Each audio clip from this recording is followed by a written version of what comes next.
En 1847, dans une plantation de canne à sucre perdue dans les brumes de la Louisiane française, un homme noir devint plus riche que la plupart des barons blancs du Sud. Son nom était Josias le Riche.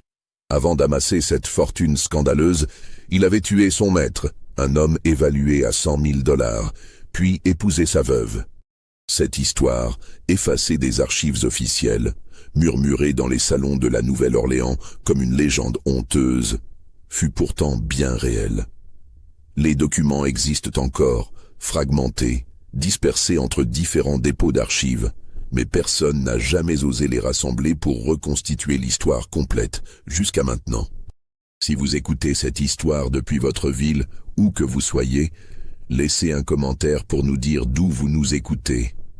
Abonnez-vous, car ce que vous allez entendre n'a jamais été raconté avec autant de détails. Et croyez-moi, chaque mot compte. La Louisiane de 1830 était une terre de contradictions brutales, un territoire où se mêlaient les héritages français, espagnols et américains dans un amalgame instable. Ancienne colonie française cédée aux États-Unis en 1803 lors de l'achat de la Louisiane, elle conservait sa langue, ses coutumes, ses lois héritées du Code Napoléon, et surtout une société rigide où l'esclavage constituait l'ossature même de toute l'économie. Les plantations s'étendaient comme des royaumes privés le long du Mississippi et de ses affluents, dissimulés derrière des allées majestueuses de chênes centenaires drapés de mousse espagnole, qui pendaient comme des linceuls verdâtres dans l'air humide.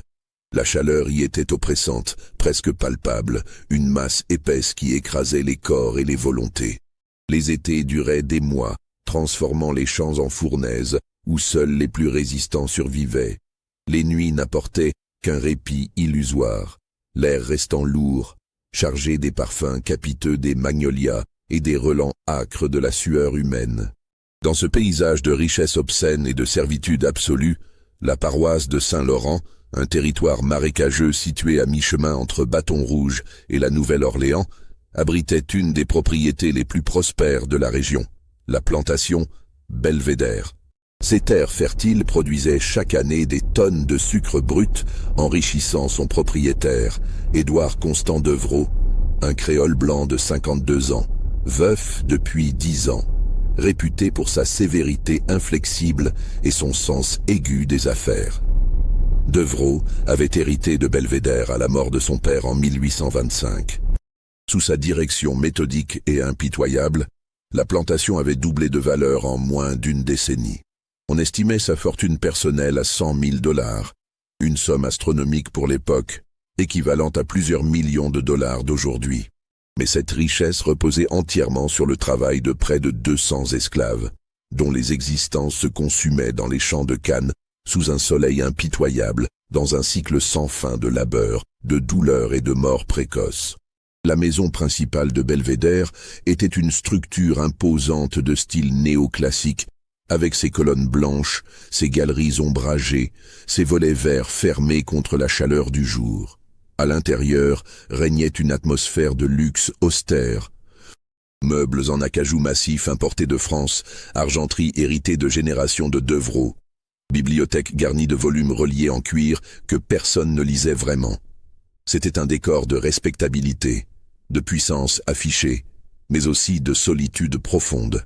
Devereaux vivait seul dans cette grande demeure, servie par une dizaine de domestiques esclaves qui évoluaient silencieusement dans les couloirs, fantômes noirs au service d'un maître blanc qui les remarquait à peine. Il prenait ses repas seul, buvait son cognac seul, dormait seul dans une chambre aux rideaux lourds qui étouffait tout bruit extérieur. Parmi les esclaves de la maison se trouvait un jeune homme nommé Josias, qui allait bouleverser cet ordre apparemment immuable. Josias était né en 1815 sur la plantation même, dans une des cabanes misérables qui abritaient les esclaves derrière les champs de canne.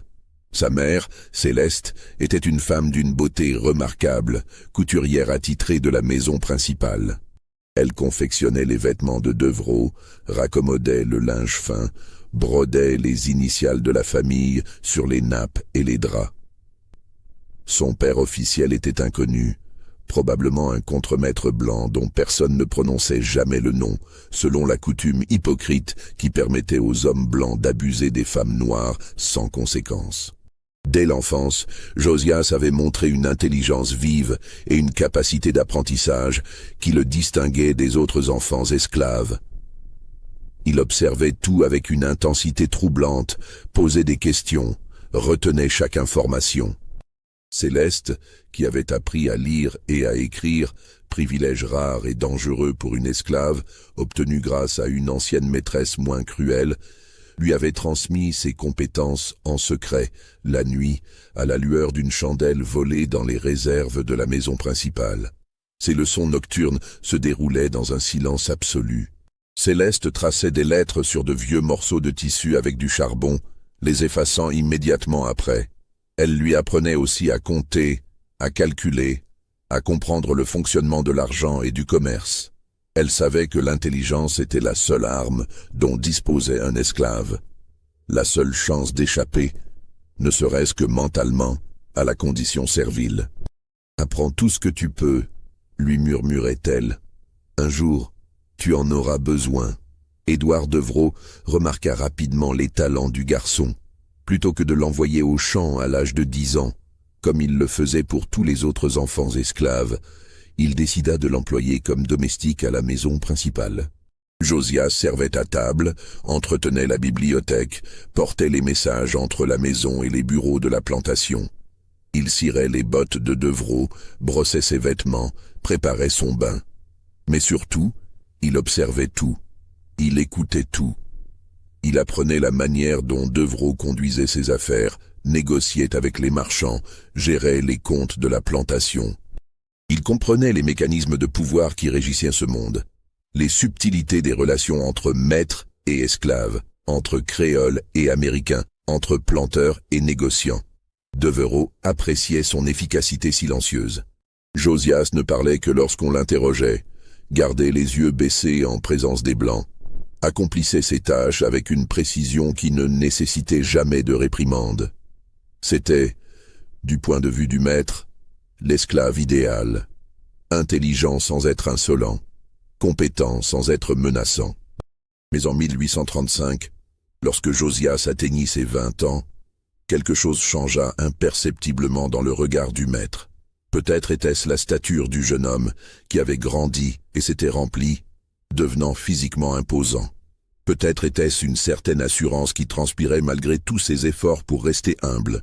Peut-être Deveraux perçut-il, dans un éclair de lucidité inquiétante, que cette intelligence qu'il avait cultivée pourrait un jour se retourner contre lui. Les tensions commencèrent de manière subtile. Deveraux se mit à critiquer le travail de Josias, à trouver des défauts là où il n'y en avait pas. Il augmenta ses tâches, le réveillant avant l'aube et le gardant debout jusqu'à tard dans la nuit. Il cherchait la faille, le prétexte pour remettre ce garçon à sa place, pour lui rappeler brutalement qu'il n'était qu'un esclave, qu'une propriété, qu'une chose. Josias sentait cette hostilité croissante, mais ne comprenait pas exactement ce qui l'avait provoqué. Il redoublait d'efforts, pensant que la perfection de son travail suffirait à apaiser le maître. Il se trompait. Une nuit de juillet 1835, après un dîner arrosé où Deveraux avait reçu plusieurs notables de la paroisse, un juge, 2 planteurs voisins, un marchand de la Nouvelle-Orléans, Josias commit une erreur minuscule qui allait tout déclencher. En servant le cognac, sa main trembla légèrement. Fatigue accumulée après 16 heures de travail ininterrompu, et quelques gouttes tombèrent sur la veste de soie du maître. Ce fut un accident banal, presque invisible. Mais Deveraux, déjà irrité par une discussion politique houleuse sur l'abolition de l'esclavage que certains États du Nord commençaient à réclamer, explosa avec une violence disproportionnée. « Tu oses me salir, nègre insolent !» Les invités se turent instantanément. L'atmosphère, jusqu'alors conviviale malgré les désaccords politiques, devint électrique. Tous les regards se tournèrent vers Josias, figé avec la carafe de cognac à la main. Deveraux se leva, sa chaise raclant bruyamment le parquet ciré. Il gifla Josias avec une violence qui fit vibrer toute la pièce. Le jeune homme chancela mais ne tomba pas. Il garda les yeux baissés, les poings serrés le long du corps, les mâchoires crispées au point que ses dents en grincèrent. « Regardez-moi ça, messieurs, » dit Devereux en se tournant vers ses invités avec un sourire cruel. « On leur donne une éducation, on les traite mieux que des bêtes, et ils vous remercient en vous manquant de respect. C'est la nature du nègre, toujours ingrat. » Les invités approuvèrent mollement, mal à l'aise devant cette scène qui dévoilait trop crûment la brutalité du système esclavagiste qu'ils préféraient habituellement ignorer lorsqu'ils dégustaient leur cognac. Devereux ordonna qu'on emmène Josias au quartier des esclaves pour être fouetté publiquement le lendemain matin. 30 coups devant tous les autres esclaves pour rétablir l'ordre et servir d'exemple. La punition aurait lieu à l'aube, avant le début du travail dans les champs. Cette nuit-là, Josias ne dormit pas. Il était étendu sur le sol de terre battue de sa cabane, écoutant les respirations de ses compagnons d'infortune entassés dans l'espace exigu, sentant la rage bouillir dans ses veines comme du métal en fusion. Il pensait aux 20 années de sa vie passées dans la servitude, à sa mère céleste morte 2 ans plus tôt d'une fièvre que le médecin de la plantation n'avait même pas daigné venir soigner, aux humiliations quotidiennes, à l'absence totale d'avenir. Il n'avait personne à protéger, personne à qui dire adieu, plus rien à perdre. Vers 3 heures du matin, alors que la plantation dormait sous un ciel sans lune, étouffée par une couverture nuageuse qui promettait de l'orage, Josias se leva. Il savait où Devereux rangeait ses armes, une collection de pistolets et de couteaux dans un cabinet fermé à clé dans le bureau. Il connaissait chaque recoin de la maison principale, chaque grincement de parquet à éviter, chaque porte dont il fallait soulever légèrement le battant pour qu'elle s'ouvre silencieusement. Il savait aussi que le maître dormait seul dans sa chambre au premier étage, la porte jamais verrouillée. Qui oserait l'attaquer dans son propre domaine? Quelle créature serait assez folle pour défier le maître absolu de Belvédère? Josias osa. Il pénétra dans la maison par la cuisine, pieds nus, vêtu seulement d'un pantalon de toile grossière, le torse nu luisant de sueur dans la chaleur nocturne.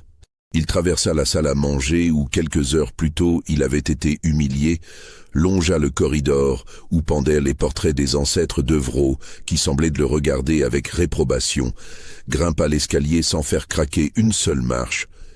Il les connaissait toutes, savait exactement où poser le pied. Il poussa la porte de la chambre. Elle s'ouvrit avec un léger grincement que couvrit le ronflement de Devereux. Le maître était couché sur le dos, une main posée sur sa poitrine, la bouche entr'ouverte, complètement vulnérable dans le sommeil. Ce qui se passa ensuite ne dura que quelques minutes, mais ces minutes changèrent le cours de plusieurs vies et l'histoire secrète de la Louisiane. Josias s'approcha du lit sans précipitation, comme s'il accomplissait une tâche nécessaire et inévitable. Il avait d'abord pensé utiliser un couteau de cuisine, mais cela aurait laissé trop de sang, trop de traces évidentes de meurtre. L'étouffement serait plus discret, plus susceptible de passer pour une mort naturelle. Les apoplexies foudroyantes n'étaient pas rares chez les hommes de 50 ans qui buvaient trop. Il saisit un des oreillers brodés qui décoraient le lit, un objet luxueux garni de plumes d'oie importées. Devereux se réveilla au moment précis où le coussin s'abattit sur son visage. Ses yeux s'ouvrirent d'un coup, exorbités de terreur et d'incompréhension. Il se débattit violemment, ses mains griffant les bras de Josias, ses jambes donnant des coups dans le vide, son corps se tordant dans une lutte désespérée pour la survie. Mais Josias était jeune, fort, alimenté par 20 ans de rage contenue, par l'humiliation récente, par la certitude que s'il ne tuait pas maintenant, il serait fouetté à l'aube, puis probablement vendu à un maître encore plus cruel. Il maintint le coussin en place avec une détermination inflexible, mettant tout son poids dans ses bras, ignorant les griffures qui lacéraient sa peau. Le combat dura peut-être 2 minutes, peut-être 3. Le temps sembla à la fois s'étirer à l'infini et passer en un éclair. Graduellement, les mouvements de Devereux faiblirent. Ses mains cessèrent de griffer pour retomber mollement sur le drap. Ses jambes s'immobilisèrent. Son corps se détendit dans une immobilité définitive. Josias attendit encore une longue minute avant de retirer le coussin, s'assurant que c'était bien fini. Lorsqu'il découvrit le visage de Devereux, les yeux du mort étaient ouverts, fixant le plafond avec une expression d'incrédulité figée. Josias les ferma délicatement, presque tendrement, puis replaça le coussin à sa position originale sur le lit. Il arrangea le corps pour qu'il semble simplement endormi, tira le drap jusqu'à la poitrine, lissa les plis. Puis il quitta la chambre aussi silencieusement qu'il était entré, redescendit l'escalier, traversa la maison et retourna à sa cabane où il s'étendit et attendit l'aube. Quand les premières lueurs du jour percèrent à travers les fentes des murs, quand la cloche de la plantation sonna pour réveiller les esclaves, Josias se leva comme tous les matins. Il avait tué un homme. Il avait franchi une ligne invisible et irréversible. Étrangement, il ne ressentait ni culpabilité ni peur, seulement un calme profond, presque surnaturel. Ce fut la cuisinière, une vieille femme nommée Mathilde, qui découvrit le corps en montant le petit déjeuner de Devereux. Son cri déchira le silence matinal de Belvédère, alertant immédiatement toute la maisonnée. Les domestiques accoururent, suivis des contremaîtres blancs, puis de quelques esclaves des champs qui s'étaient rapprochés par curiosité malgré l'interdiction. Le contremaître en chef, un homme brutal nommé Gaston Fournier, examina rapidement le corps, puis ordonna d'aller chercher le médecin de la paroisse. En attendant, il fit sortir tout le monde de la chambre et posta 2 gardes armés devant la porte, comme s'il craignait que quelqu'un ne vienne profaner le cadavre. Le docteur Amédée Blanchard arriva vers midi, transporté depuis son cabinet de la petite ville voisine dans une voiture tirée par 2 chevaux. C'était un homme âgé de 70 ans, au dos voûté, aux mains tremblantes, qui pratiquait la médecine depuis 40 ans avec une compétence déclinante. Il examina le corps de Devereux pendant à peine 10 minutes, palpant le cou, écoutant la poitrine avec son stéthoscope, soulevant les paupières. « Apoplexie foudroyante », déclara-t-il avec assurance. Le cœur a lâché pendant son sommeil. C'est fréquent chez les hommes de son âge qui consomment trop d'alcool et de viande. Mort naturelle, aucun doute. Il signa le certificat de décès sans autre formalité, empochait les $20 que lui tendit Fournier pour ses services et repartit aussi vite qu'il était venu. Il n'y eut aucune enquête approfondie. Pourquoi y en aurait-il eu? Un planteur de 52 ans, corpulent, qui buvait quotidiennement, meurt dans son sommeil, c'était banal, presque attendu. Personne ne pensa à vérifier les marques de griffure sur les bras de Devereux que le médecin attribua vaguement à des démangeaisons nocturnes. Personne ne remarqua les légères ecchymoses autour de la bouche et du nez, dissimulées par la barbe du défunt. Personne ne soupçonna Josias. Pourquoi l'aurait-on fait? Un esclave domestique, discret, obéissant en apparence, qui n'avait jamais causé le moindre problème. Le jour des funérailles, il se tint à l'écart, avec les autres esclaves de la maison, tête baissée, mine grave, les yeux fixés sur ses pieds nus. À l'intérieur, il bouillonnait d'un mélange complexe d'émotions. Triomphe, terreur, exaltation, culpabilité refoulée. Il avait tué un homme et s'en était tiré. Personne ne savait. Personne ne saurait jamais. Ou presque personne. Les funérailles furent grandioses, comme il convenait à un homme de la position de Devereux. Le curé de la paroisse, le père Augustin Latour, célébra une messe solennelle dans l'église de Saint-Laurent. Tous les notables de la région étaient en présent. Planteurs, marchands, avocats, le juge, le maire de la petite ville voisine. On prononça des discours louant les vertus du défunt, sa piété, sa générosité, mensonge convenu que personne ne croyait vraiment, mais que tout le monde acceptait comme faisant partie du rituel social. Édouard Constant Devereux fut enterré dans le caveau familial, une structure imposante de marbre blanc située dans le cimetière de l'église, aux côtés de ses parents et de son épouse décédée 10 ans plus tôt. Sur sa pierre tombale, on grava une épitaphe pompeuse, homme d'honneur et de foi. Que Dieu accueille son âme. Mais le plus étrange restait à venir, et se fut révélé 3 jours après l'enterrement. Un notaire de la Nouvelle-Orléans, Maître Hippolyte Sénéchal arriva à Belvédère dans une élégante calèche noire. C'était un homme méticuleux, vêtu d'un costume sombre impeccable, portant une serviette en cuir contenant les documents officiels. Il convoqua tous les intéressés dans le grand salon de la maison principale pour la lecture du testament de Devereux. Étaient présents les contremaîtres blancs, les domestiques principaux, 2 cousins éloignés venus de Bâton Rouge en espérant un héritage, et surtout Marguerite Devereux, la jeune sœur du défunt. Marguerite était une femme singulière qui intriguait et dérangeait à parts égales. Âgée de 34 ans, elle avait vécu toute sa vie dans l'ombre écrasante de son frère aîné, qui l'avait recueillie après la mort de leurs parents, alors qu'elle n'avait que 12 ans. Jamais mariée, Édouard avait refusé tous ses prétendants, prétextant qu'aucun n'était assez bien pour une Devereux.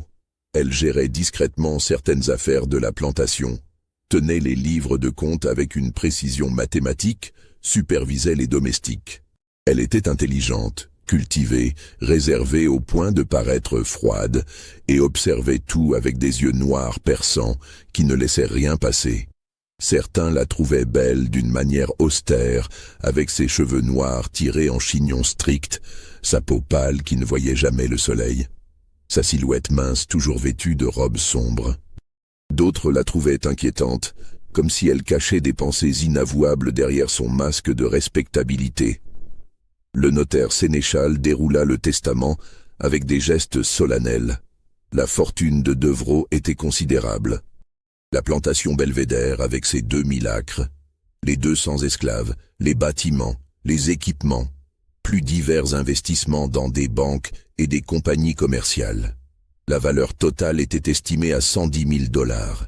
Mais à la surprise générale, le testament contenait une clause extraordinaire. Édouard Devereux avait légué une partie de ses biens, une somme de $10 000 et une petite propriété de 100 acres adjacente à Belvédère, à Josias, domestique de la maison principale, fils de Céleste, en reconnaissance de ses loyaux services et pour des raisons que je garde secrètes. Un silence de plomb tomba sur l'assemblée. Les regards se tournèrent vers Josias, qui se tenait près de la porte, pétrifié de stupéfaction. Il n'avait jamais imaginé cela. Comment aurait-il pu? Le notaire, impassible, poursuivit la lecture.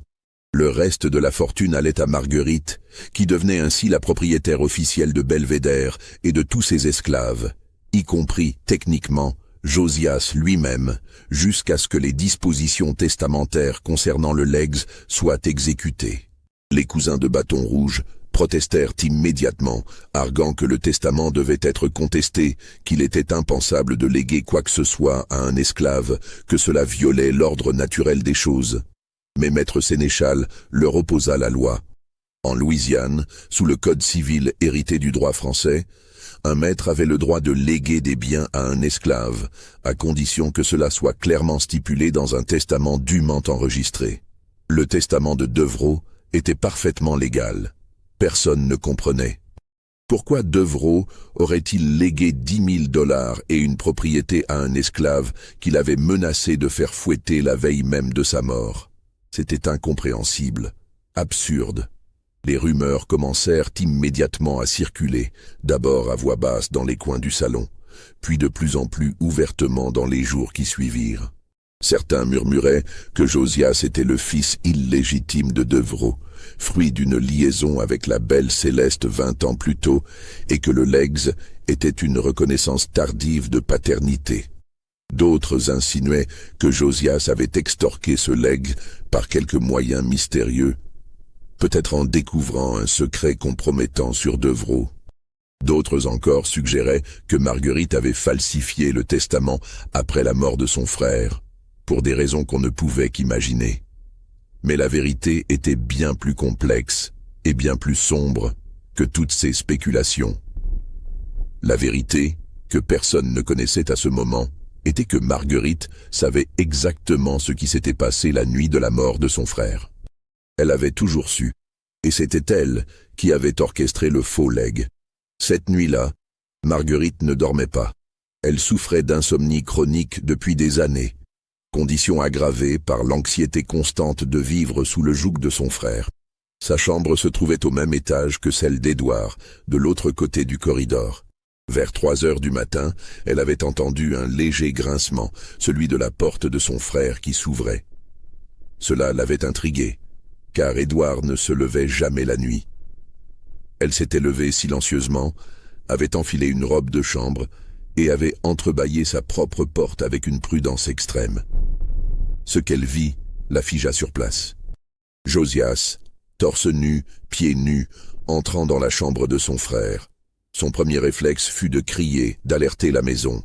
Mais quelque chose la retint. Une curiosité morbide peut-être. Ou peut-être une intuition obscure de ce qui allait se passer et un désir secret de le voir arriver. Elle resta là, pétrifiée dans l'entrebâillement de sa porte, le cœur battant si fort qu'elle craignait qu'on ne l'entende. Les minutes s'étirèrent, interminables. Puis la porte de la chambre d'Édouard se rouvrit. Josias en sortit, toujours silencieux, le visage figé dans une expression qu'elle n'oublierait jamais. Un mélange de résolution, de soulagement et de terreur froide. Il redescendit l'escalier et disparut dans l'obscurité de la maison. Marguerite attendit encore 5 minutes, puis se glissa jusqu'à la chambre de son frère. Elle poussa doucement la porte et s'approcha du lit. Édouard était là, immobile, les yeux fermés, apparemment endormi paisiblement. Mais quelque chose dans cette immobilité était trop parfaite, trop absolue. Elle posa une main tremblante sur la poitrine de son frère. Aucun battement de cœur, aucune respiration. Il était mort. Elle aurait dû crier, alerter les contremaîtres, faire pendre Josias dès l'aube. C'était la réaction attendue, normale, celle qu'exigeait la loi et la société. Mais elle ne le fit pas. Pourquoi? Parce qu'elle haïssait son frère. Elle l'avait haï pendant 22 ans, depuis le jour où il l'avait recueillie après la mort de leurs parents et avait commencé à exercer sur elle un contrôle total et étouffant. Édouard Devereux n'avait pas été seulement un maître cruel envers ses esclaves. Il avait été un tyran domestique pour Marguerite. Pendant des années, il l'avait humiliée de 1000 manières subtiles et moins subtiles, la traitant comme une servante gratuite, lui refusant toute autonomie, toute vie propre. Il avait refusé tous ses prétendants, 7 au total, par jalousie maladive ou par avarice, préférant la garder à Belvédère pour s'occuper de sa maison. Il avait volé sa jeunesse, sa liberté, toute possibilité de bonheur ou d'épanouissement. Elle avait souvent imaginé sa mort.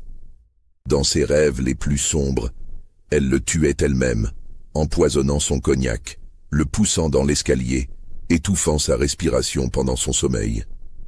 Mais elle n'avait jamais trouvé le courage de passer à l'acte. Elle était prisonnière non seulement de son frère, mais aussi de sa propre éducation, des conventions sociales, de la peur. Alors, quand elle comprit que Josias avait fait ce qu'elle-même n'avait jamais osé faire, elle ne ressentit ni horreur, ni indignation. Elle ressentit du soulagement, un soulagement immense, presque enivrant, et quelque chose d'autre. Une forme de reconnaissance troublante, presque de gratitude, envers cet homme qui avait libéré sans le savoir. Elle retourna dans sa chambre, s'assit sur son lit et réfléchit intensément jusqu'à l'aube. Elle devait protéger Josias, car en le protégeant, elle se protégeait elle-même. Si on découvrait qu'Édouard avait été assassiné, toute la succession serait bloquée, la réputation de la famille ternie, et elle-même pourrait être soupçonnée de complicité ou pire. Elle élabora rapidement un plan. Le lendemain, après que le docteur Blanchard eut signé le certificat de décès attestant d'une mort naturelle, Marguerite convoqua discrètement Maître Sénéchal, le notaire de la famille. Elle lui expliqua qu'elle avait retrouvé un codicille au testament de son frère, rédigé quelques jours avant sa mort, dans lequel il léguait une propriété et de l'argent à Josias. Sénéchal, homme vénal et peu scrupuleux, accepta moyennant une somme confortable de falsifier les documents nécessaires. Il ajouta la clause au testament original, imitant l'écriture de Devereux avec une habileté qui témoignait d'une longue pratique de la fraude notariale. Pourquoi Marguerite fit-elle cela? Pour plusieurs raisons. D'abord, pour donner une explication plausible à la présence future de Josias à ses côtés. Elle avait compris, avec une lucidité troublante, qu'elle aurait besoin de cet homme. Il était intelligent, capable, et il partageait désormais un secret qui les liait plus sûrement que n'importe quel contrat. Ensuite, parce qu'elle voulait le récompenser d'une certaine manière, pour l'avoir libéré de son frère. C'était une gratitude étrange, perverse même, mais réelle. Enfin, parce qu'elle avait un plan à plus long terme, un plan qu'elle ne pouvait encore révéler à personne, pas même à Josias lui-même. Dans les semaines qui suivirent les funérailles, Marguerite Devrault prit fermement en main la direction de Belvédère. Contrairement à ce que beaucoup attendaient, une femme incapable de gérer une plantation de cette taille, elle se révéla une administratrice redoutablement compétente. Elle connaissait déjà tous les détails de l'exploitation, ayant secrètement géré les comptes pendant des années, pendant que son frère s'en attribuait le mérite. Elle convoqua Josias dans son bureau privé une semaine après la lecture du testament. C'était une pièce austère, meublée d'un secrétaire en acajou massif, de rayonnage chargé de registres comptables reliés en cuir, et d'une petite fenêtre donnant sur les champs de canne qui s'étendaient à perte de vue, ondulant sous le vent comme une mer verte. « Josias, asseyez-vous » dit-elle d'une voix calme. Il obéit, déconcerté. Jamais personne ne lui avait demandé de s'asseoir en présence d'un blanc. C'était une transgression sociale mineure, mais significative. Marguerite le fixa longuement, les mains croisées sur le bureau. Son regard noir était impénétrable. Puis elle parla d'une voix basse, presque intime, qui ne portait pas au-delà des murs de la pièce. « Je sais ce que vous avez fait. » Le cœur de Josias s'arrêta.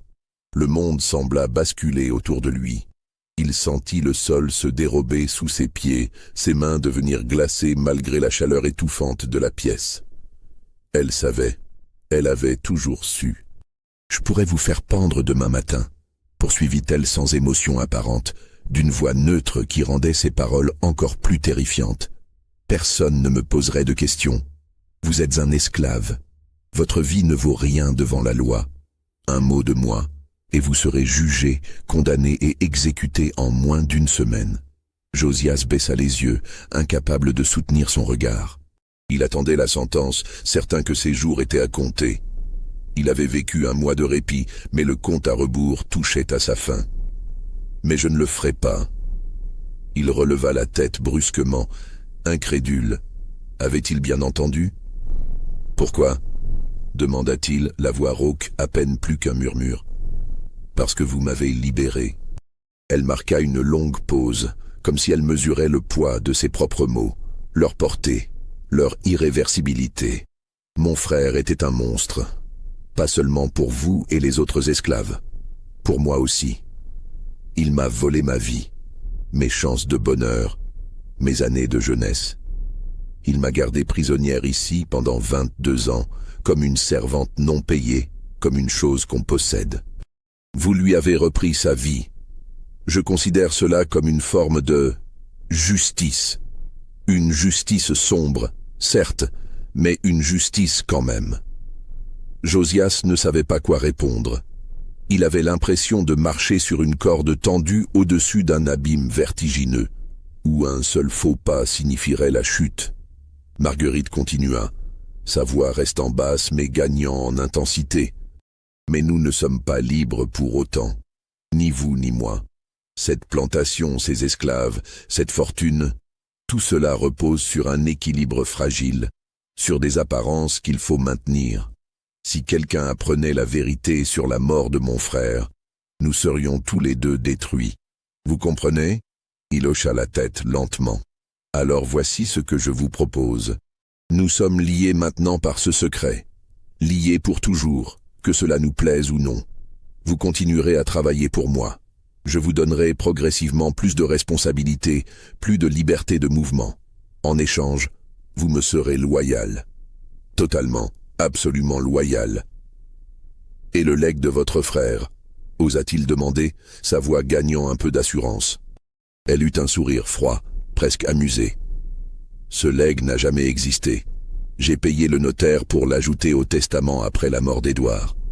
C'était ma manière de vous protéger, de donner une explication plausible à votre présence future à mes côtés.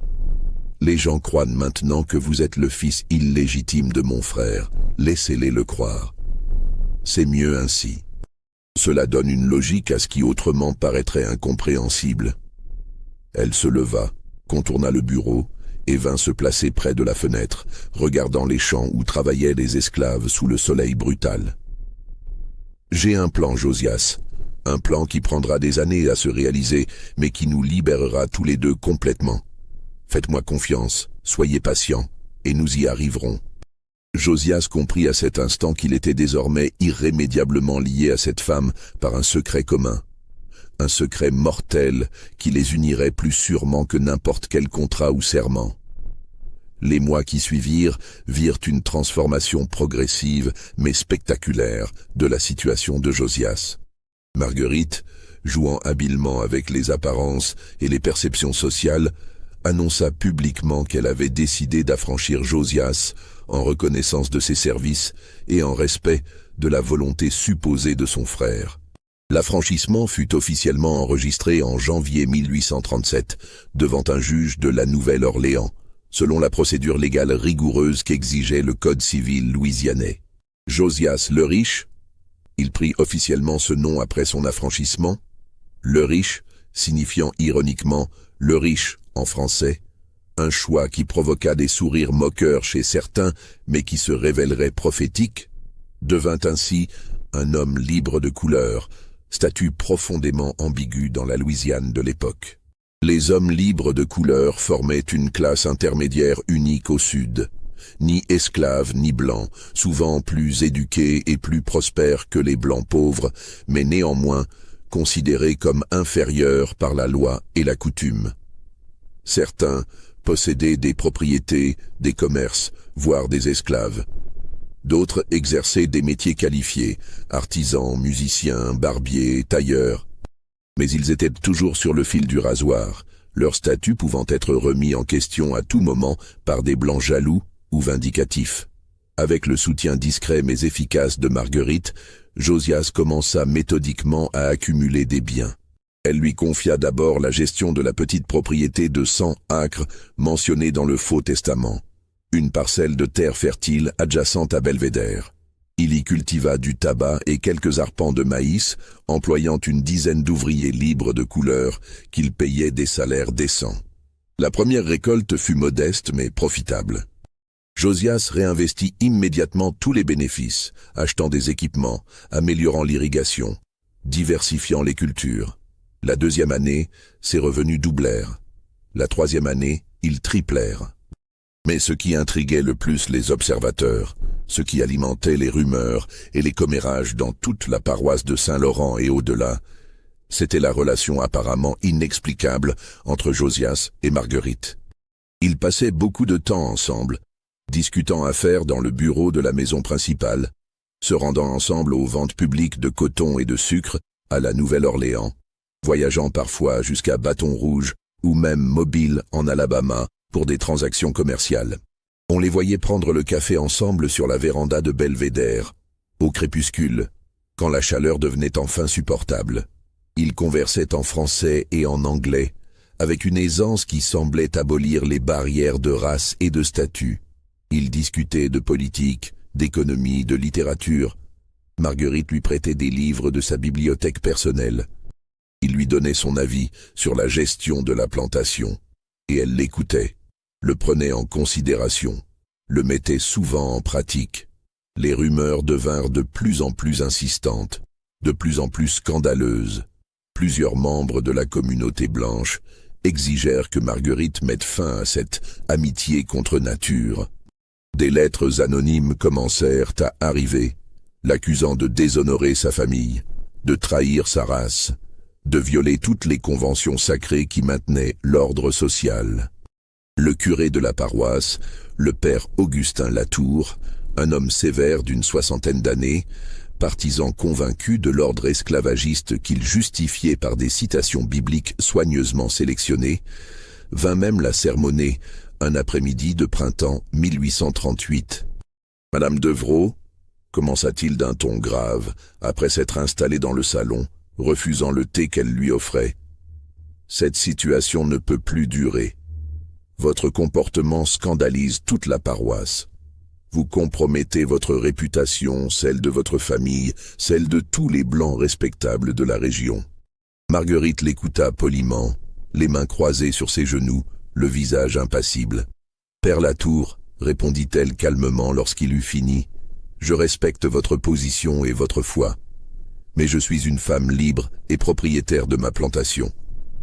Je gère mes affaires comme je l'entends. Josias le Riche est un homme compétent qui m'aide à maintenir la prospérité de Belvédère. Il n'y a rien d'immoral dans notre relation professionnelle. » « Professionnelle » s'exclama le prêtre perdant son calme. « Madame, on vous voit ensemble à toute heure du jour. Vous voyagez ensemble. Vous prenez vos repas ensemble. C'est inconvenant.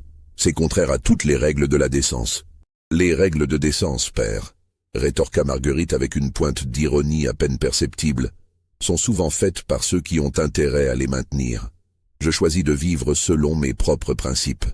Le curé repartit furieux, sans avoir obtenu gain de cause. 2 dimanches plus tard, il prononça un sermon virulent sur les périls de l'orgueil et de la transgression, sans nommer Marguerite directement, mais en faisant suffisamment d'allusions pour que toute l'assistance comprenne de qui il parlait. Marguerite cessa alors d'assister à la messe, acte de rébellion sociale presque aussi scandaleux que sa relation avec Josias. Si cette révélation vous a donné des frissons, laissez un like et dites-nous ce que vous pensez qu'il va se passer ensuite. Parce que le scandale ne fait que commencer, et ce qui va suivre dépassera tout ce que la société louisianaise de l'époque pouvait imaginer.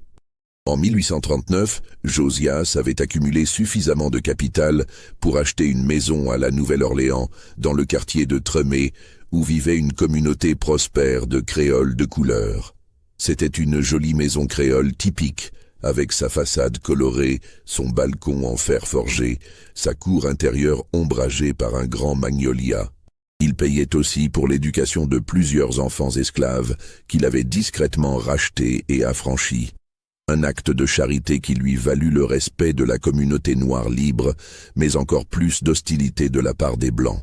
Puis, en octobre 1839, Marguerite fit l'annonce qui allait déclencher un scandale sans précédent dans toute la Louisiane.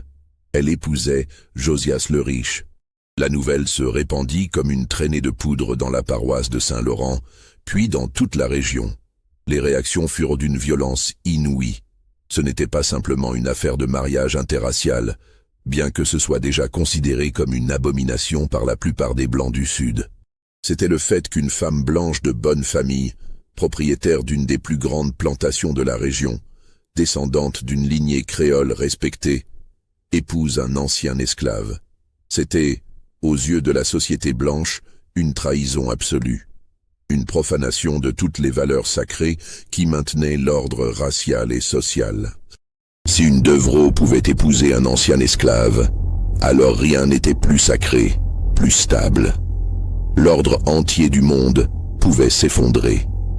Le mariage fut célébré dans la plus stricte intimité, dans une petite église catholique de la Nouvelle-Orléans, loin de Saint-Laurent, à l'aube d'un matin brumeux de novembre. L'église se trouvait dans le quartier créole, fréquenté principalement par des gens de couleur libre. Le prêtre qui officia, le père Marcellin Dubois, était un vieil homme d'origine française qui avait vécu à Saint-Domingue avant la Révolution haïtienne et avait conservé des idées progressistes sur les questions raciales, considérant que tous les hommes étaient égaux devant Dieu. Aucun membre de la société créole blanche n'assista à la cérémonie. Du côté de Marguerite, il n'y avait personne.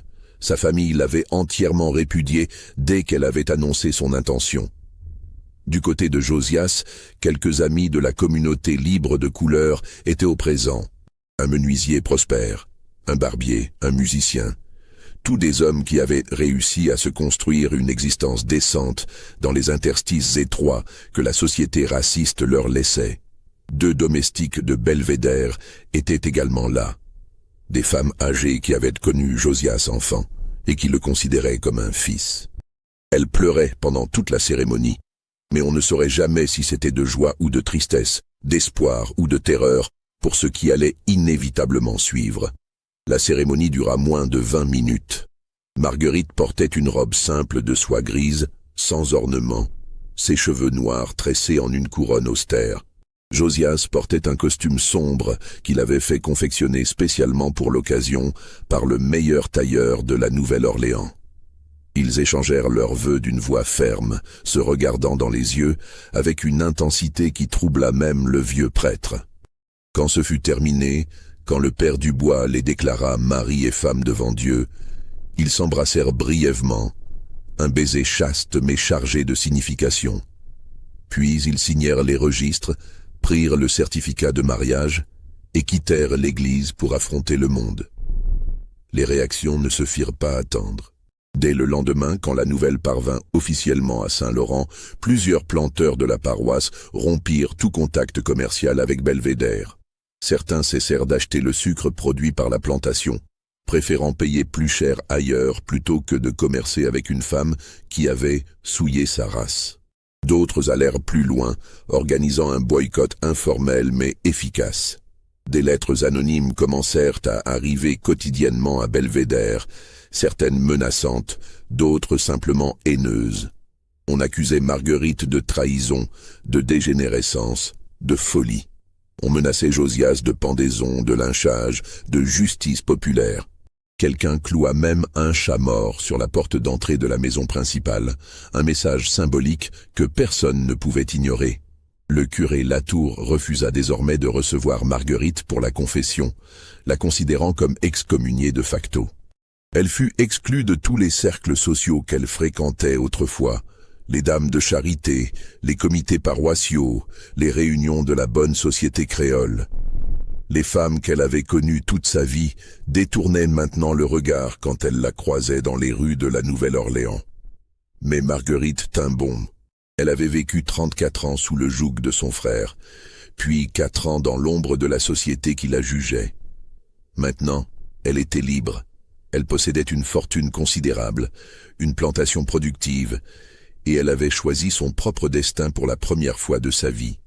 Josias, de son côté, gérait la situation avec une prudence calculée, née de 24 ans de vie sous l'esclavage. Il savait que le moindre faux pas, la moindre provocation, pouvait leur coûter la vie à tous les deux.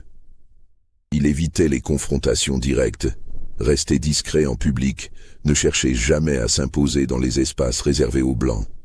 Mais en privé, dans la gestion de ses affaires, il continuait méthodiquement à développer sa fortune personnelle. Il acheta une deuxième propriété en 1840, puis une troisième en 1841. Il investit dans le commerce fluvial, devenant actionnaire minoritaire d'une compagnie de navigation sur le Mississippi. Il prêta de l'argent à des taux avantageux à d'autres hommes libres de couleur qui cherchaient à établir leur propre commerce. Il construisit un petit empire économique, pierre par pierre, transaction par transaction.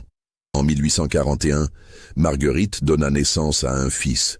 Ils le nommèrent Édouard, en référence, disait-il aux rares personnes qui osaient encore leur adresser la parole, au défunt frère de Marguerite. Mais ce prénom était aussi une sorte de défi silencieux, une appropriation du nom de l'homme que Josias avait tué et qui les avait, d'une certaine manière, réunis. L'enfant, de peau claire en raison de la blancheur de sa mère, fut élevé dans un monde étrange, à cheval entre deux communautés qui le rejetaient toutes les deux. Les Blancs le considéraient comme un métis indésirable, une preuve vivante de la souillure de sa mère. Les Noirs libres le voyaient comme le fils d'un homme qui avait trahi les siens, en épousant une blanche, en s'enrichissant sur le dos de son ancienne condition d'esclave. Le petit Édouard grandit donc dans une sorte d'isolement social, choyé par ses parents mais regardé avec méfiance ou hostilité par presque tous les autres. Ce serait un fardeau qu'il porterait toute sa vie. Pendant les années 1840, tandis que la fortune de Josias continuait de croître de manière spectaculaire, les tensions sociales autour du couple ne diminuèrent jamais vraiment. Elles prirent simplement des formes différentes, plus sournoises, plus insidieuses. En 1843, une tentative fut faite pour contester légalement le mariage de Marguerite et Josias. Un avocat de bâton rouge, agissant pour un groupe de planteurs anonymes, déposa une plainte arguant que le mariage violait les bonnes mœurs et devait être annulé. L'affaire traîna pendant des mois dans les tribunaux louisianais, créant une incertitude juridique angoissante. Mais Marguerite et Josias avaient prévu cette attaque. Ils engagèrent les meilleurs avocats de la Nouvelle-Orléans, des hommes habitués à naviguer dans les complexités du code civil louisianais. Leur argument était simple mais solide. La loi louisianaise n'interdisait pas explicitement les mariages interraciaux, contrairement à d'autres États du Sud. Le mariage avait été célébré légalement devant un prêtre catholique, enregistré officiellement.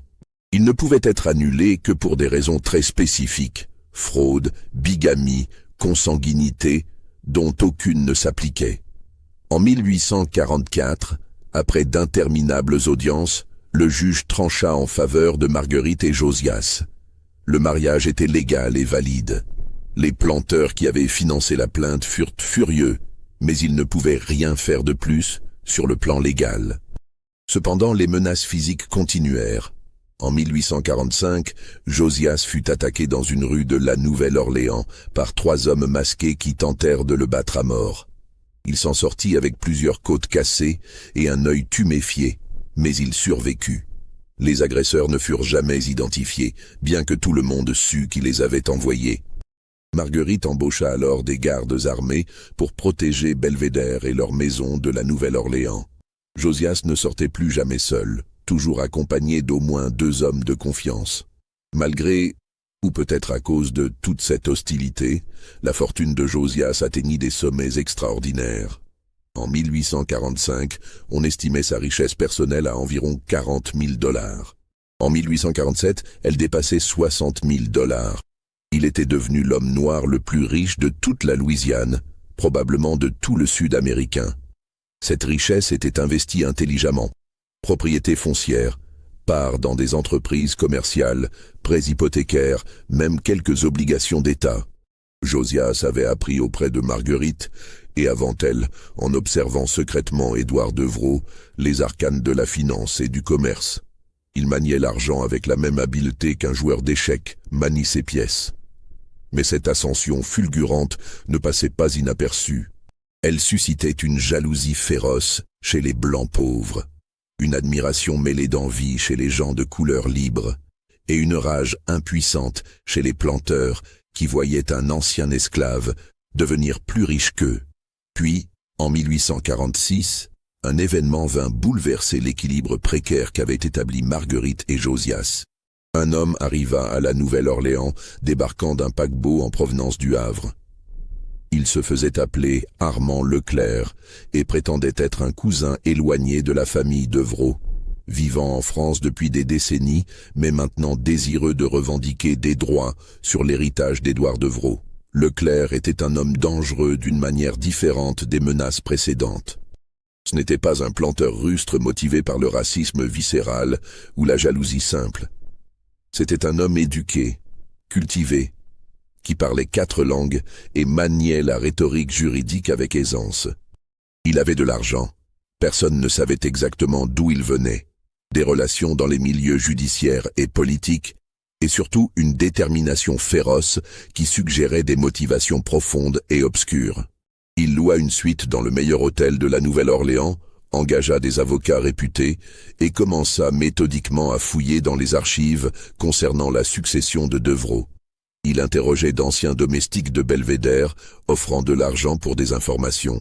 Il consultait des registres paroissiaux, des documents notariés, des certificats de décès, et il découvrit des incohérences. Le certificat de décès de Devereux, signé par le vieux docteur Blanchard, contenait des détails qui ne correspondaient pas tout à fait aux témoignages de certains domestiques. Le testament présentait des anomalies dans l'écriture, des différences subtiles dans l'encre et le papier entre certaines sections. Les dates ne s'alignaient pas parfaitement. Leclerc était convaincu que quelque chose de louche s'était passé en 1835. Il ne savait pas encore exactement quoi, mais il était déterminé à le découvrir.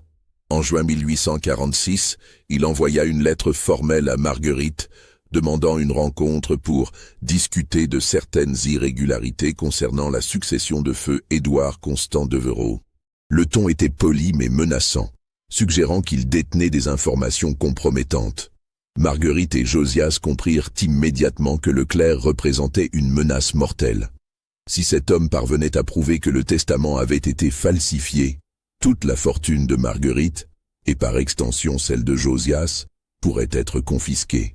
Pire encore, si Leclerc découvrait la vérité sur la mort de Devereux, si quelqu'un avait vu quelque chose cette nuit-là et décidait maintenant de parler contre de l'argent, Josias finirait pendu. Ils décidèrent que Josias rencontrerait Leclerc. C'était risqué mais nécessaire. Il fallait comprendre exactement ce que cet homme savait et ce qu'il voulait. La rencontre eut lieu dans un café élégant du Vieux Carré, à la Nouvelle-Orléans. Un après-midi étouffant de juin où la chaleur rendait l'air presque irrespirable.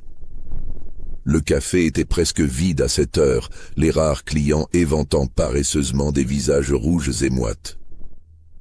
Leclerc était assis à une table isolée au fond, loin des fenêtres et des oreilles indiscrètes. C'était un homme d'une quarantaine d'années, au visage anguleux et aristocratique, aux yeux gris froids comme de l'acier. Il portait un costume impeccable de coupe française, ses cheveux châtains soigneusement coiffés en arrière, une fine moustache bien taillée. Il toisa Josias avec un mélange de mépris et de curiosité lorsque celui-ci s'approcha et s'assit en face de lui sans demander permission. « Vous êtes donc le célèbre Josias le Riche » dit-il en français, avec un accent parisien prononcé, roulant les R de manière affectée. L'esclave devenu riche, une fable américaine digne de vos Benjamin Franklin et autres mythologies d'ascension sociale. Fascinant. Et vous êtes Armand Leclerc, répondit Josias calmement en français parfait, sans trace d'accent créole. Le cousin opportuniste venu de France, une histoire aussi vieille que l'héritage lui-même. Leclerc sourit, mais son sourire ne contenait aucune chaleur, aucune humanité. C'était l'expression d'un prédateur qui a repéré sa proie. « Ah, vous parlez bien le français. Excellent. Cela facilitera notre conversation. Allons droit au but, monsieur le Riche. Je sais que le testament d'Édouard Devereux est un faux, du moins partiellement. Je sais que vous et Marguerite avez conspiré pour vous approprier la fortune qui aurait dû revenir à d'autres membres légitimes de la famille. Je peux le prouver. »« Vraiment ?» dit Josias, gardant son visage impassible malgré le tumulte intérieur. « Vraiment. J'ai des témoignages, des analyses d'écriture, des incohérences documentaires. Suffisamment pour ouvrir une enquête approfondie qui détruira votre petite mascarade. » Josias se pencha légèrement en avant, baissant la voix. « Et que voulez-vous exactement, monsieur Leclerc ?» Les yeux gris se plissèrent avec satisfaction. C'était ce qu'il attendait, cette admission implicite. La moitié de la fortune de Belvédère, 50 000 $ en espèces ou en titres négociables. En échange, je retourne en France et vous n'entendrez plus jamais parler de moi. Je disparaîtrai comme si je n'avais jamais existé. C'était un chantage pur et simple, brutal et sans équivoque. Josias sentit la colère monter en lui comme une vague de lave, mais il se contrôla avec l'immense maîtrise de soi qu'il avait développée au fil des années. « C'est une somme considérable, dit-il lentement. C'est le prix de votre tranquillité, de votre liberté, de votre vie peut-être. Réfléchissez bien, monsieur le Riche. Qu'est-ce qui vaut plus? 50 000 $ ou tout ce que vous avez construit ?» Josias se leva, ses mouvements mesurés et calmes. « Je vais y réfléchir. Donnez-moi une semaine. » Leclerc acquiesça, savourant son pouvoir apparent. « Une semaine. Pas un jour de plus. Nous nous reverrons ici, même heure, même endroit. Apportez votre réponse, et j'espère pour vous que ce sera la bonne. » Josias quitta le café, son esprit tournant déjà à toute vitesse, évaluant les options, calculant les probabilités, cherchant une solution à ce problème mortel. Cette nuit-là, Josias et Marguerite discutèrent pendant des heures dans le bureau de la maison de la Nouvelle-Orléans, à voix basse. Les rideaux tirés, une seule lampe allumée projetant des ombres dansantes sur les murs. Ils pesèrent leurs options. Ils pouvaient payer. 50 000 $ représentaient environ la moitié de leur fortune combinée. Mais ils survivraient financièrement. Cependant, rien ne garantissait que Leclerc tiendrait parole. Il pourrait prendre l'argent et revenir plus tard demander davantage, ou vendre ses informations au plus offrant. Il pouvait l'affronter légalement, mais c'était risqué. Une enquête approfondie pourrait révéler trop de choses. Le vieux notaire sénéchal était mort en 1844, emportant une partie des secrets dans sa tombe, mais d'autres témoins vivaient encore. Où il pouvait résoudre le problème de manière définitive. Marguerite fut la première à prononcer les mots que tous deux pensaient. Il doit disparaître. Josias la regarda longuement.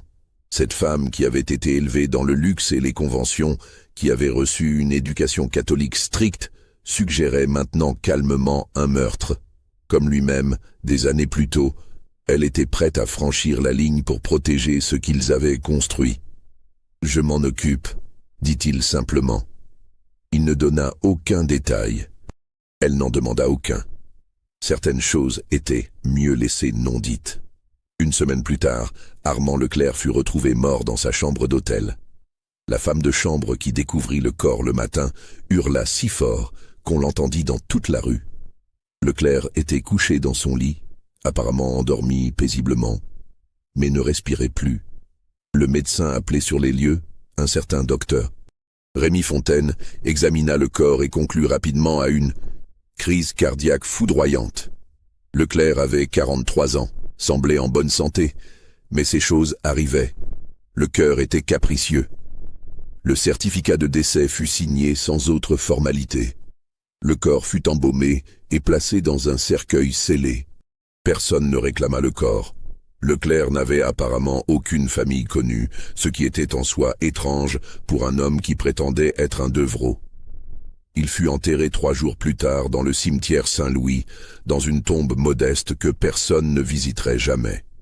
Ses effets personnels, quelques vêtements, des documents sans importance, un peu d'argent, furent vendus aux enchères pour couvrir les frais d'hôtel et d'enterrement. Les documents qu'il avait prétendument collectés sur la succession Devreau ne furent jamais retrouvés. S'ils avaient existé, ils disparurent complètement. Personne ne sut jamais exactement ce qui s'était passé. Certains murmurèrent que Josias avait soudoyé quelqu'un. Peut-être un domestique de l'hôtel, peut-être même le médecin, pour empoisonner Leclerc avec une substance indétectable. D'autres pensaient que c'était Marguerite qui avait agi, utilisant des connexions mystérieuses dans les cercles criminels de la Nouvelle-Orléans. D'autres encore croyaient sincèrement à une coïncidence tragique, à un arrêt cardiaque naturel, opportun. La vérité, comme toujours, resta enfouie, connue seulement de ceux qui l'avaient accomplie et qu'ils n'en parleraient jamais, même entre eux. Les années suivantes furent relativement paisibles pour Josias et Marguerite. La menace immédiate éliminée, ils purent continuer à développer leurs affaires sans cette épée de Damoclès suspendue au-dessus de leur tête. Ils vécurent entre Belvédère et la Nouvelle-Orléans, élevant leur fils Édouard, gérant leurs propriétés multiples, investissant prudemment. La fortune de Josias continua de croître de manière impressionnante. En 1850, quand le recensement fédéral fut effectué, sa richesse était officiellement évaluée à 75 000 $, une somme qui le plaçait parmi les hommes les plus riches de Louisiane, toutes races confondues. Officieusement, en tenant compte de tous ses investissements et propriétés, elle dépassait probablement 90 000 $. Il était indéniablement l'homme noir le plus riche du Sud, peut-être du pays entier. Cette distinction extraordinaire ne lui apportait aucune joie particulière. Il avait appris, au fil des années, que la richesse ne libère pas vraiment, qu'elle apporte seulement un ensemble différent de problèmes et de dangers. Mais cette richesse avait un goût amer, métallique, comme du sang dans la bouche. Josias ne fut jamais accepté par la société blanche, qui le considérait toujours comme un usurpateur, une anomalie dérangeante dans l'ordre racial. Il s'était également éloigné de la communauté noire libre, dont certains membres le voyaient comme un traître qui avait blanchi en épousant Marguerite, qui avait abandonné son peuple pour s'enrichir personnellement. Il vivait dans un entre-deux inconfortable, un espace liminal où il n'appartenait véritablement à aucun monde. Admiré et haï, envié et méprisé, célébré et maudit, souvent par les mêmes personnes. Son fils Édouard grandit dans cet environnement étrange, portant le fardeau d'une identité fragmentée. Ni complètement blanc, ni complètement noir, accepté nulle part, regardé avec suspicion partout. L'enfant devint un jeune homme tourmenté, intelligent mais anxieux, cherchant désespérément sa place dans un monde qui refusait de lui en donner une. En 1857, Marguerite mourut d'une pneumonie foudroyante. C'était l'hiver, inhabituellement froid pour la Louisiane, et elle avait attrapé un refroidissement qui dégénéra rapidement. En 3 jours, elle passa de la santé à la fièvre dévorante, puis à la mort. Elle avait 55 ans. Josias la fit enterrer dans le caveau familial des Devereux, à Saint-Laurent, malgré les protestations véhémentes de plusieurs membres éloignés de la famille qui considéraient que sa présence dans le caveau profanerait les restes des ancêtres respectables. Il ignora ces protestations, usant de son pouvoir légal de veuf pour imposer sa volonté. Il fit graver sur sa pierre tombale une épitaphe simple, mais chargée de signification. Marguerite Devereux le Riche, femme libre, 1803-1857. Ces 2 mots, femme libre, contenaient toute une vie de lutte, de transgression, de refus des conventions. Ils étaient à la fois un hommage et une déclaration. Une affirmation que malgré tout, malgré les pressions sociales écrasantes, elle avait choisi sa propre voie. Josias lui survécut 10 ans. Après la mort de Marguerite, il se retira progressivement des affaires, laissant son fils Édouard gérer la plupart des transactions. Il passa ses dernières années dans sa maison de la Nouvelle-Orléans, lisant, réfléchissant, recevant occasionnellement des visiteurs de la communauté créole de couleur. Il mourut en janvier 1867, à 52 ans, le même âge qu'avait Édouard Devereux au moment de sa mort. Cette coïncidence troublante ne passa inaperçue à personne. La cause officielle de sa mort fut une défaillance cardiaque, diagnostiquée par un médecin qui, ironiquement, était le neveu du vieux docteur Blanchard, qui avait signé le certificat de décès de Devereux 32 ans plus tôt. Son fils Édouard hérita de toute sa fortune, plus de 100 000 $ en propriétés, investissements et liquidités. Mais Édouard, tourmenté et mal préparé à gérer un tel patrimoine, le perdit en grande partie dans les années chaotiques qui suivirent.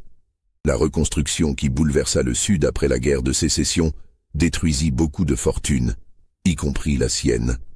Des investissements mal avisés, des partenaires malhonnêtes, et sa propre instabilité psychologique contribuèrent au déclin. En 1875, Édouard le Riche, qui avait hérité de la fortune la plus considérable jamais amassée par une famille noire dans le Sud, mourut presque ruiné, à 34 ans, dans une chambre minable de la Nouvelle-Orléans. Il laissait une veuve et 2 enfants dans la pauvreté. La dynastie que Josias avait construite avec tant de détermination et de violence s'effondra en une génération.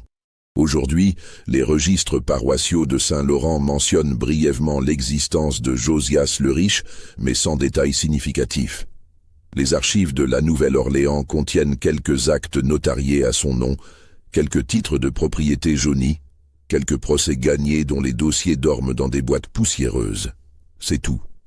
Le caveau des Devereux existe toujours dans le vieux cimetière de Saint-Laurent, envahi par les herbes folles et la mousse. La pierre tombale de Marguerite Devereux le Riche est encore lisible, bien que l'inscription commence à s'effacer sous l'action du temps et des intempéries. Personne ne visite jamais cette tombe. La plantation Belvédère fut vendue plusieurs fois après la mort d'Édouard le Riche fils.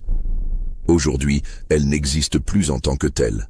Les terres ont été morcelées, vendues, transformées. Certaines parties sont devenues des exploitations agricoles modernes. D'autres ont été avalées par l'expansion urbaine.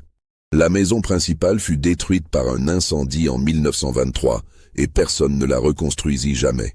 L'histoire de Josias le Riche, esclave devenu assassin, assassin devenu homme libre devenu riche, riche devenu légende, fut progressivement effacée de la mémoire collective. Trop scandaleuse, trop dérangeante, trop ambiguë pour être racontée ouvertement. Elle devint un murmure, puis un fantôme, puis rien. Quelques historiens locaux connaissent vaguement son nom, mais aucun n'a jamais vraiment creusé l'histoire complète. Les documents existent, éparpillés entre différentes archives, mais personne n'a pris la peine de les rassembler, de reconstituer le puzzle. Peut-être parce que l'histoire pose trop de questions inconfortables. Questions sur la justice et la vengeance. Questions sur ce qu'un homme peut faire quand le système ne lui laisse aucun autre choix. Questions sur la légitimité de la richesse construite sur la violence et la tromperie. Questions sur les frontières entre victimes et bourreaux. Alors, croyez-vous que tout a été révélé ici ? Pensez-vous que l'histoire de Josias le Riche s'arrête vraiment à ces quelques traces dans des registres oubliés? Laissez un commentaire ci-dessous avec votre théorie, votre réaction, vos réflexions. Abonnez-vous à cette chaîne pour découvrir d'autres histoires enfouies, d'autres secrets que l'histoire officielle a préféré oublier. Et si ce récit vous a fasciné, troublé, fait réfléchir, partagez-le avec ceux qui aiment les mystères sombres et les vérités cachées, parce qu'au fond, nous ne saurons jamais tout avec certitude absolue. Nous ne saurons jamais si Josias le Riche a vraiment tué Édouard Devereux de ses propres mains, ou si les circonstances étaient indifférentes. Nous ne saurons jamais exactement quelle part Marguerite a joué, quelles motivations profondes guidèrent ses actions. Nous ne saurons jamais avec certitude ce qui est vraiment arrivé à Armand Leclerc dans cette chambre d'hôtel en 1846. Nous ne saurons jamais combien d'autres secrets furent emportés dans la tombe par les protagonistes de cette histoire extraordinaire. Ce que nous savons, et que les documents confirment, fragmentairement mais indéniablement, c'est qu'un homme noir, né esclave en 1815 dans une plantation de Louisiane, est mort en 1867 comme l'homme de sa race le plus riche de tout le Sud américain. Et que derrière cette ascension fulgurante se cachaient des morts suspectes, des mariages scandaleux, des mensonges institutionnalisés, des complots ourdis dans l'ombre, et peut-être, une forme terrible et primitive de justice. L'histoire officielle ne retient jamais tout. Elle simplifie, elle oublie, elle efface ce qui dérange. Elle préfère les récits propres, moralement clairs, où les victimes sont innocentes et les coupables clairement identifiables. Mais la réalité humaine est toujours plus complexe, plus ambiguë, plus dérangeante. Les histoires oubliées, celles qu'on a voulu ensevelir, continuent de murmurer dans l'obscurité des archives, attendant patiemment que quelqu'un prenne la peine de les écouter vraiment. Vous venez de le faire. Maintenant, vous portez vous aussi ce secret, cette histoire que la Louisiane a tenté d'oublier pendant plus d'un siècle et demi. Que ferez-vous de ce savoir ?